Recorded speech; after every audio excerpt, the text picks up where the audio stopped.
So this here is a 1998 KLR 250, the lesser known of the KLRs, unchanged from 1984 until it was replaced by the KLX in 2006. And so far, this is kind of my first real ride on it. Absolutely a fantastic motorcycle. You good to go? Man, it's so small. How do you think I feel? Oh, dude. Wow. All right, let's try to make some time. So far, I am incredibly impressed with this little KLR's performance. I've ridden most of the newer Japanese 250s, the CRF 250L, WR 250R, and the KLX 250. And I've also spent some time on some of the older offerings like the XL 250. And honestly, the KLR kind of splits the difference between those older air-cooled models and their newer liquid-cooled counterparts, and it definitely holds its own. It is a liquid-cooled 4-valve twin-cam motor that was fairly cutting edge when it came out. This will be a good chance to test its chops on a slightly more difficult trail.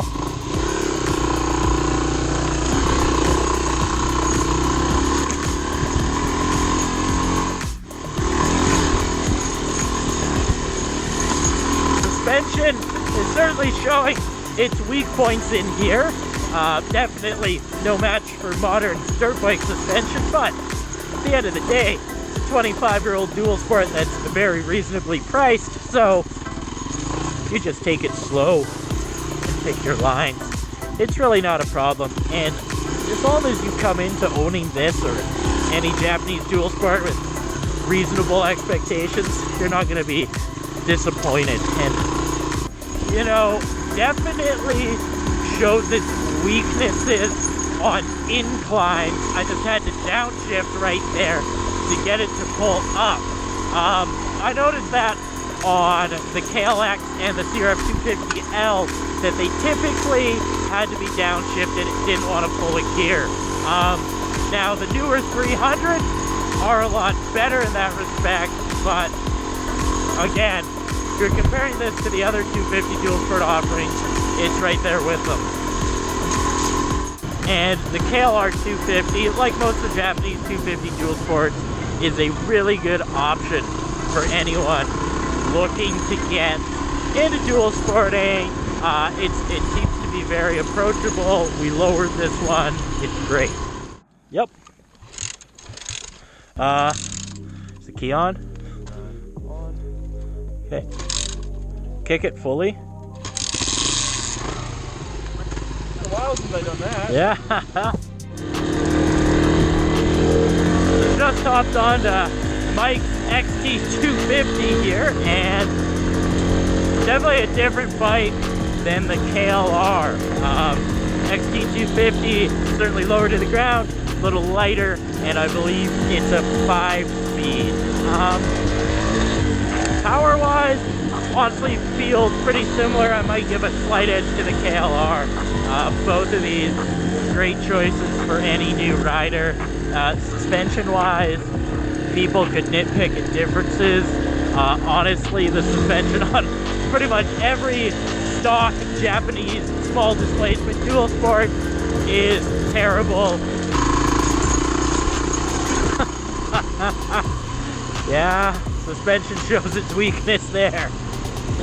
With that said, it's perfectly rideable and workable, and if you're just cruising on forest roads, you might actually really like it. It's quite flush and good.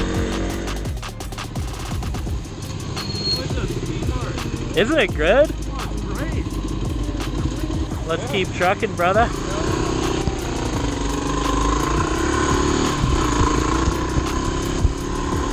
Always nice to swap bikes, see what's different.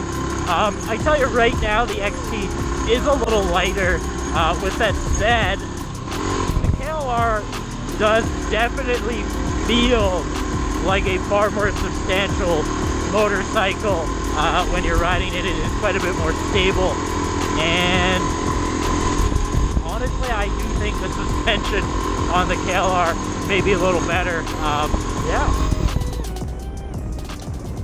One of the areas where the KLR really impressed me was its street performance. Now don't get me wrong, it's no rocket ship, but the 6-speed transmission made it surprisingly good on the highway. It was able to cruise quite comfortably at 110 kilometers an hour. However, you still had to downshift on any inclines. Definitely competitive with the modern 250 dual sports and a number of steps above even my old Honda XL 350. Very impressive overall. The KLR 250 is a great little motorcycle, and it's a dual sport in its simplest form. You don't have to ride it hard all the time like you do with the street legal dirt bikes, and it's quite comfortable on the highway. Overall, if you can pick one of these up for a good price, you won't be disappointed.